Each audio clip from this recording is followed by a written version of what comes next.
Now let us look at the symbolic representation of the set elements that we talked about. First of all, we talk about the element of the set A, for instance.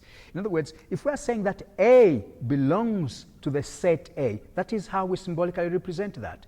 A is an element in the set A, or A is a member of the set A.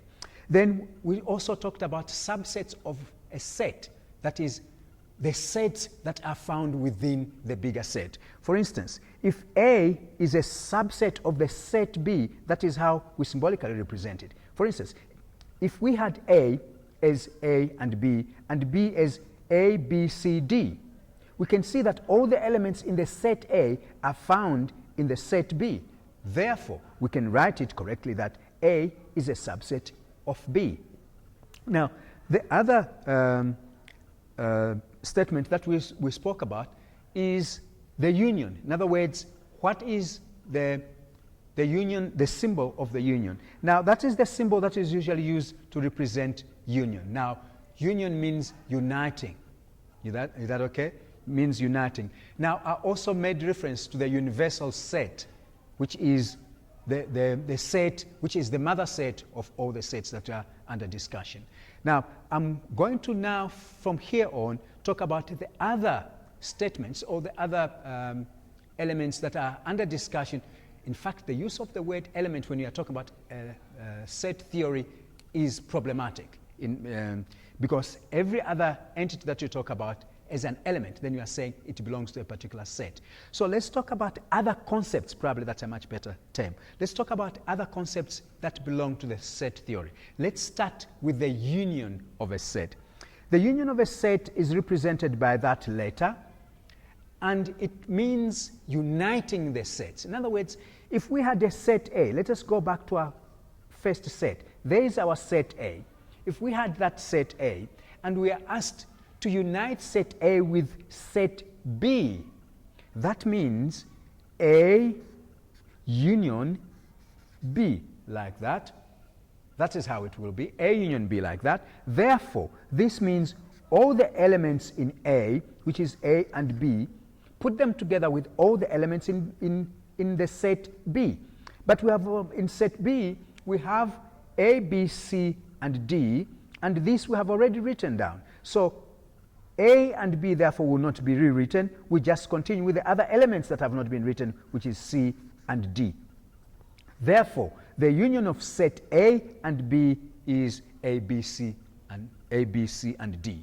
That is our union of the set A and B. Now, we may also have another set. In other words, what we ought to understand here, students, is that the union of the set is putting the sets together. And this can be two sets. We cannot have a union of one set. This can be two or more sets. We can have a union of two sets, three sets, four sets, or five sets. Let's give one example. Let us say we had another set C. Let us say our set C was E, F, G, H. Let us say that was our set C. The union of set A, union B, union C. Now we are uniting all the sets. We are uniting all the sets A, B, and C. And this will be equal to, first of all, let us look at our set A. Our set A is A and B. Our set B is A, B, C, D. We already have A and B, so we continue with C and D. Our set C is E, F, G, and H. So E, F, G, and H. That now gives us our union of set A, B, and C. So that's the union of the set. Then the next part that we'll talk about is what is called the intersection of the set, which is represented by the symbol that. The intersection of the set.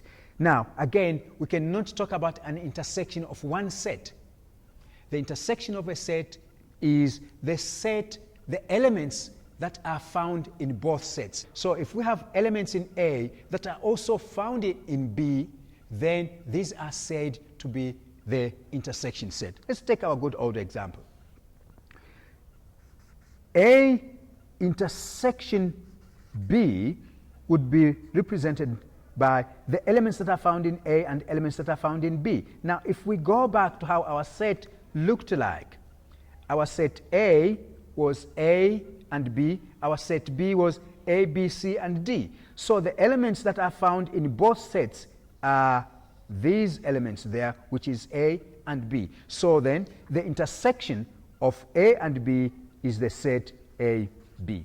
So that would be the intersection of the set A and B. Then we can also talk about the intersection of the set AB, or the intersection of the set BC, or the intersection of the set ABC, or the intersection of the set AC. Let us try that. Now, if we're going to talk about the intersection of the set AC now, set A intersection set C would be, we can see very well that there is no intersection, there is no element in A, because our A is A and B, and our C is E, F, G, H. So we can see that there is no intersection between set A and set B. Therefore, there is another term for such a definition where there is no intersection. So the intersection of A intersection C, therefore, is 0, isn't it? Because there is no intersection. Now, such a set in mathematics is called an empty set. So we represent it as a set that is empty, like that, or 0 cancelled. So that is the representation for an empty set. It's either that or that. What does that statement mean? It means of all the elements that are in A, there are none that are found in C. All the elements that are in C, there are none that are found in A. Now, let us very quickly recap then. We've talked about elements of the set represented by that. That means A is an element of A, that means A belongs to A. We've talked about the union of a set, that means putting the sets together, sets A together with set A, uniting the sets of the two sets. We can unite the sets of the three sets, we can unite of sets of more than that. In other words, we cannot have a union of one set. Then the other concept that we talked about is the intersection. That is the meeting point, the elements that are common in two or more sets that are under discussion.